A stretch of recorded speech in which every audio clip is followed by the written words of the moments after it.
नमस्कार, स्वागत है आपका द न्यूज पर और मैं हूं आपके साथ शेरन। पश्चिम बंगाल की मुख्यमंत्री ममता बनर्जी की मुश्किलें बढ़ा दी हैं अब राज्यपाल सीवी आनंद बोस ने। जी हां, जिस तरीके से मुख्यमंत्री ममता बनर्जी और टीएमसी के तमाम नेताओं ने राज्यपाल सीवी आनंद बोस के खिलाफ की टिप्पणियां, अब इसी के खिलाफ कलकत्ता हाई कोर्ट पहुंच चुके हैं। राज्यपाल और ममता बनर्जी के खिलाफ दायर कर दिया है मानहानि का मुकदमा। जी हां, दरअसल आज जो जंग यानी कि राज्यपाल और मुख्यमंत्री ममता बनर्जी के बीच में छिड़ी हुई है वो अब खत्म होने का नाम नहीं ले रही है। एक तरफ पश्चिम बंगाल में दो नवनिर्वाचित विधायक का शपथ का जो मामला है वो तूल पकड़ा हुआ है, तो वहीं दूसरी तरफ ममता बनर्जी ने जो अभी कुछ दिन पहले राज्य के राज्यपाल सीवी आनंद बोस को लेकर जिस तरीके से की थी टिप्पणियां के राजभवन जाने यानी कि राजभवन के अंदर जो है वो नहीं है महिलाएं सुरक्षित और महिलाओं को राजभवन के अंदर जाने से लगता है डर। जी हां, ममता बनर्जी ने कहा था कि कुछ महिलाओं ने उनसे शिकायत की है कि वो राजभवन की गतिविधियों के कारण वहां जाने से डरती हैं और इन्हीं टिप्पणियों को लेकर आज राज्य के राज्यपाल यानी कि सीवी आनंद बोस ने ममता बनर्जी के खिलाफ मुकदमा दायर कर दिया है। अब देखना अहम रहेगा कि अब ममता बनर्जी का अगला कदम इस पूरे मामले को लेकर क्या होगा, क्योंकि देखिए मानहानि का मुकदमा ममता बनर्जी के खिलाफ दर्ज हो चुका है और इससे पहले भी सीवी आनंद बोस ने ममता बनर्जी की कई टिप्पणियों को लेकर कहा है और उनकी आलोचना की है कि सिर्फ और सिर्फ जन प्रतिनिधियों से ये अपेक्षा की जाती है कि वो गलत और निंदनीय जो है वो धारणाएं पैदा ना करें। पर बावजूद इसके फिर एक बार ममता बनर्जी ने राज्यपाल सीवी आनंद बोस को लेकर जो तमाम टिप्पणियां की हैं, अब ऐसा लग रहा है कि इसका हर्जाना राज्य की मुख्यमंत्री ममता बनर्जी को भरना पड़ेगा। टीएमसी नेताओं के खिलाफ भी जो है ये मामला दर्ज किया गया है। जी हां, जहां एक तरफ राज्य की मुख्यमंत्री ममता बनर्जी साथ ही बंगाल के राज्यपाल ने इस तरीके की टिप्पणी करने के लिए ममता बनर्जी के साथ कुछ टीएमसी नेताओं के खिलाफ भी मानहानि का ये मुकदमा दर्ज किया है। जानकारी के लिए बता दें कि टीएमसी के नेता कुणाल घोष ने भी सीवी आनंद बोस को दिल्ली के ताज होटल को लेकर ताज पैलेस होटल को लेकर धमकी दी थी और उन्होंने कहा था कि सोमवार दोपहर 3 बजे हमारे दोनों तृणमूल कांग्रेस के विधायकों ने शपथ नहीं ली तो मंगलवार से दिल्ली के ताज होटल की अनकही कहानी जो है वो सबके सामने आ जाएगी। और देखिए राज्यपाल पर जो है वो छेड़खानी का आरोप भी लगाया गया है ममता बनर्जी की पार्टी के द्वारा, जिससे राज्यपाल जो है वो इस समय पर काफी ज्यादा नाराज नजर आ रहे हैं और उन्होंने सीधे तौर पर जवाब में ये कहा है और इसका जवाब 4 बजे के बाद देंगे। राजभवन की एक संविदा महिला कर्मचारी ने 2 मई को राज्यपाल बोस पर छेड़खानी का आरोप लगाया था। इसके बाद कोलकाता पुलिस ने इस पूरे मामले की जांच शुरू कर दी थी। पर देखिए जहां एक तरफ जो पुलिस है वो भी राज्य के अधीन है और मुख्यमंत्री ममता बनर्जी जो आज ये कह रही हैं राजभवन जाने से कुछ महिलाओं को डर लगता है और आज वो महिलाओं की इतनी ज्यादा चिंता जता रही हैं, तो इसको लेकर आज लगातार सोशल मीडिया के माध्यम से भी जनता ये सवाल खड़े कर रही है कि आज ममता बनर्जी महिलाओं की आवाज को उठाकर राज्य के राज्यपाल को लेकर इस तरीके से टिप्पणियां कर रही हैं। ये वही ममता बनर्जी हैं जिन्होंने अभी कुछ दिन पहले संदेश खाली से लेकर तमाम जो घटनाएं पश्चिम बंगाल में देखने के लिए मिली कि किस तरीके से महिलाओं के साथ जो है वो यौन उत्पीड़न किया गया, उनकी जमीन को लूटा गया, पर बावजूद इसके ममता बनर्जी ने अपने मंत्री या नेताओं पर कोई एक्शन नहीं लिया और आज वो किस तरीके से एलिगेशन जो है वो राज्यपाल के ऊपर लगा रही है। खैर, अगर आपके लिए बताएं इस पूरे मामले को लेकर अभी जो कल टिप्पणी ममता बनर्जी के द्वारा की गई इसके खिलाफ, तो पहले अब राज्यपाल ने कलकत्ता हाई कोर्ट में मानहानि का मामला दर्ज कर दिया है और उससे पहले कुणाल घोष के द्वारा जो आरोप लगाए गए हैं इस पर भी सोशल मीडिया के माध्यम से जो है वो राज्यपाल ने कहा था कि और ये जो आरोप लगाए गए थे महिला और कुणाल घोष के द्वारा उस पर भी राज्यपाल पहले ही कह चुके हैं कि ये सिर्फ और सिर्फ मुझे बदनाम करने की साजिश है, मेरे ऊपर बेबुनियादी आरोप लगाए गए हैं, सत्य की जीत होगी। साथ ही उन्होंने ये भी कहा था कि मैं बनावटी नैरेटिव से डरने वाला नहीं नहीं हूं। कोई मुझे बदनाम करके चुनावी फायदा चाहता है तो भगवान भला करे। मैं भ्रष्टाचार हिंसा के खिलाफ लड़ाई कभी नहीं रोक सकता हूं।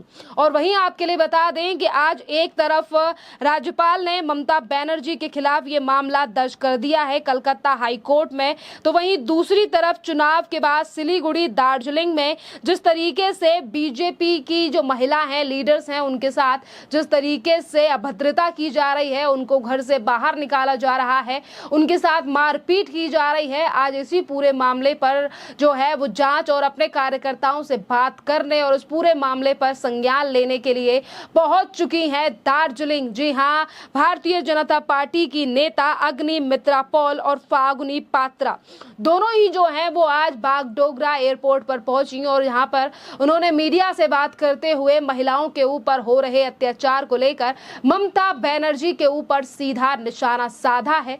और इसी के साथ जो ममता बनर्जी ने राज्यपाल को लेकर आरोप लगाए हैं, इस पर भी सुनिए आखिरकार क्या कह रही हैं Agnimitra Paul. See, as you know that one of our sisters of Bengal, one of the mothers of Bengal, who belonged to the minority, and also a very active worker of Bharatiya Janata Party, Minority Morcha, she has been stripped, beaten and paraded naked in our village by TMC miscreants.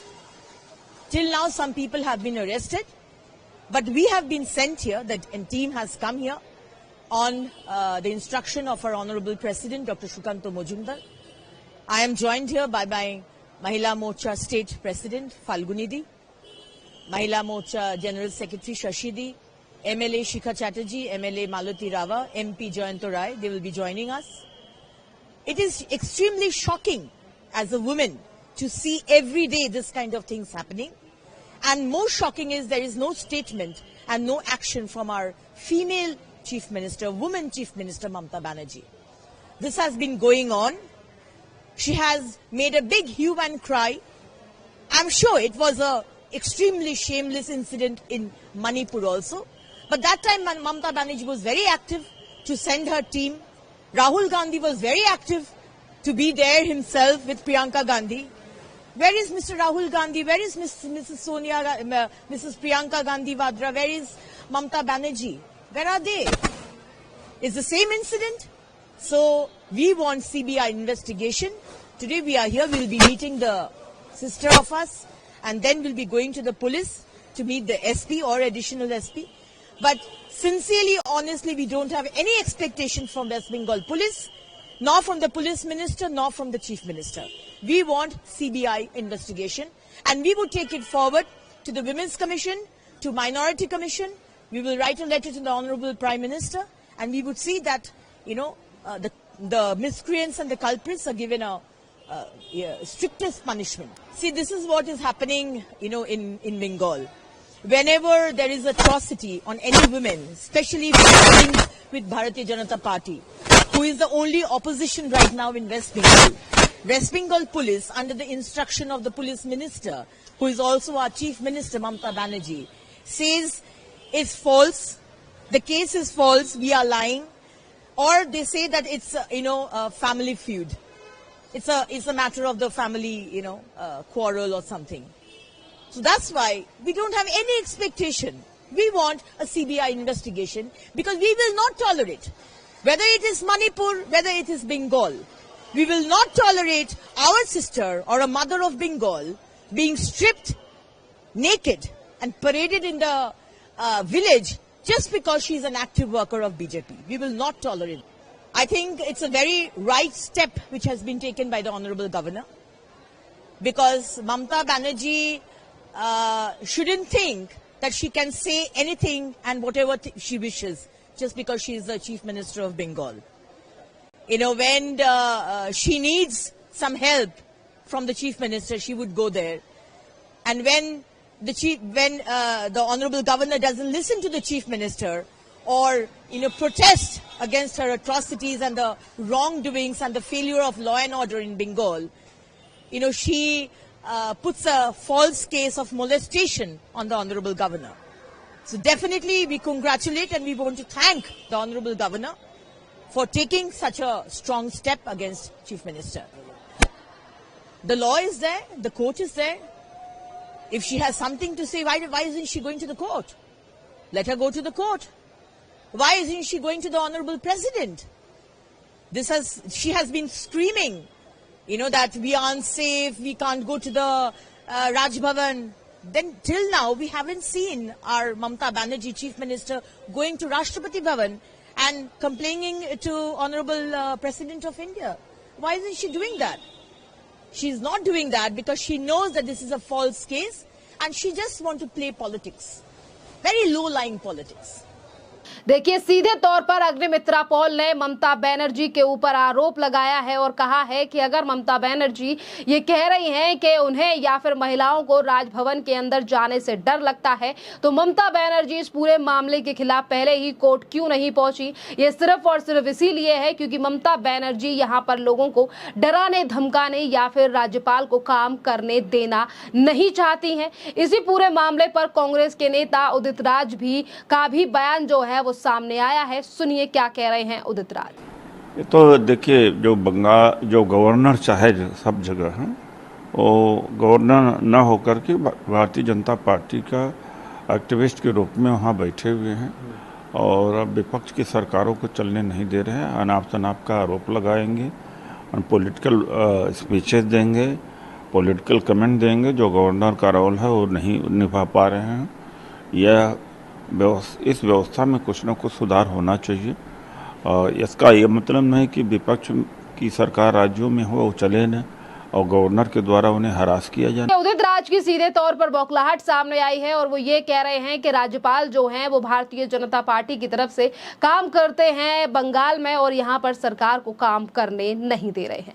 खैर, यहाँ पर आपको ये पूरा मामला जो है वो हमने विस्तार से बताया है और अब आपकी जो भी राय हो, चाहे फिर वो ममता बनर्जी, कलकत्ता हाई कोर्ट और राज्यपाल के द्वारा लिए गए एक्शन पर हो, आप हमें कॉमेंट कर जरूर बताइए। धन्यवाद।